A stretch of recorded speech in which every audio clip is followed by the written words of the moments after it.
Some love stories ask whether two people will end up together. Eternity asks something much harder. If you had to choose one love to carry with you forever, which one would it be? And that question stayed with me long after the credits rolled.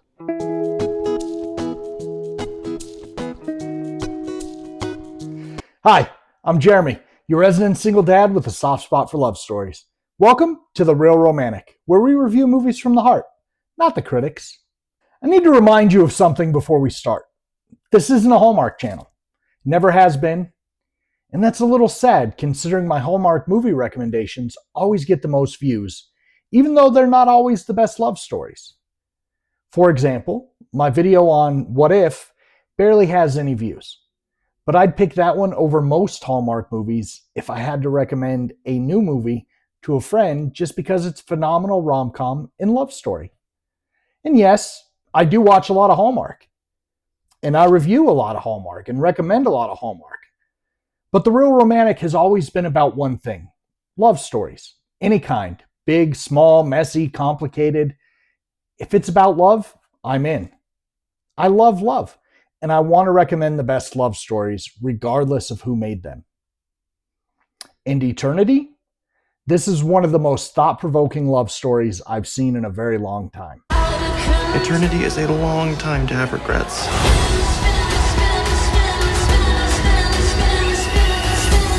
So, have you chosen your eternity? This isn't a love triangle. It's not about competition. It's about memory versus lived experience. It's about the love that built your life and the love that never got a chance to. And that distinction is everything. You're a lurker, pal. You're waiting beyond to spoil a half a century of marriage. It's not a competition. Yes, it is! Sweetheart, it is 100% for sure a It competition. is in fact a competition. That's literally what we're here for. In the movie, we follow Joan, who after living a full life, finds herself in the afterlife faced with an impossible decision.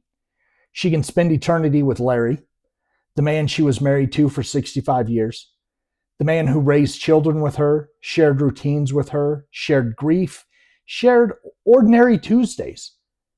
The love that was proven. Joan! Joan! I was in bed and then I... You look amazing. I have shocking news. You're I'm dead. dead. Yeah, how'd you know? It took him forever to figure that out. Excuse me. I've been waiting. Or she can choose Luke, her first husband. A short marriage from 67 years earlier. A love that was interrupted before it had time to grow old. The one frozen in youth. The one untouched by decades of compromise. For this golden goose for 67 goddamn years. It's a lot to absorb, so I highly recommend just taking a deep breath in and out. Just breathe out. I never dreamt you this clearly. You're exactly how I dreamt you. Oh, no. Who's this guy? First husband, he died in the war. Joni, you all right? Honey.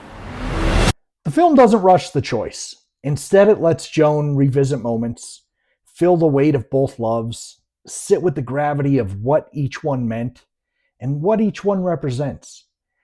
And at first, I'll admit it, I didn't understand why this was even a question. A lot, but don't worry, I've been doing the research. Larry! What do you mean, Larry? We were together a week ago. Well, a lot has happened in a week. You died, I died, I just been reunited with both of my dead husbands, and I have to pick where to spend eternity. 65 years should win, right? But then the movie does something subtle. It reminds you that the first love never ages in your mind. It stays suspended in possibility. And that hit me because most of us have that person. That what could it have been relationship. The one who left too soon, the one you met at the wrong time.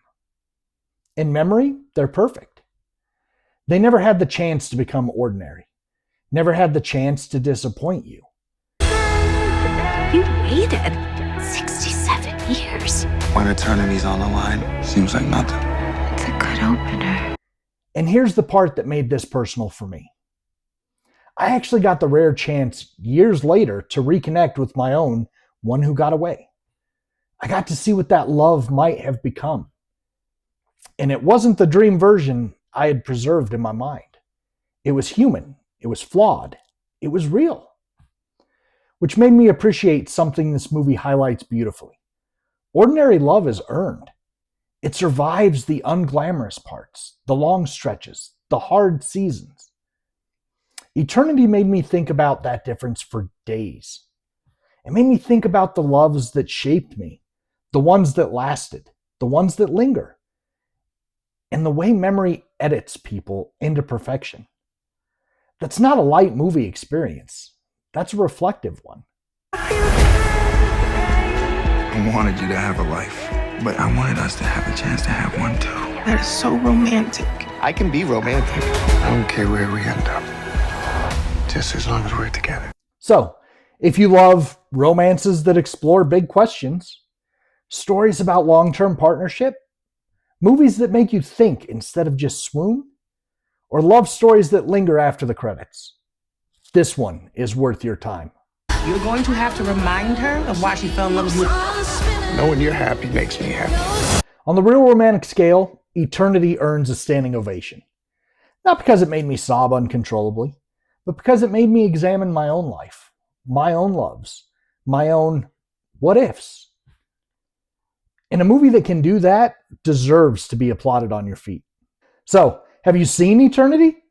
If you had Joan's choice, who would you choose? The love that showed up every day, or the love that lives perfectly in your memory? It's a hard question, but that's why this movie matters. Drop your thoughts and your favorite thought-provoking picks in the comments below.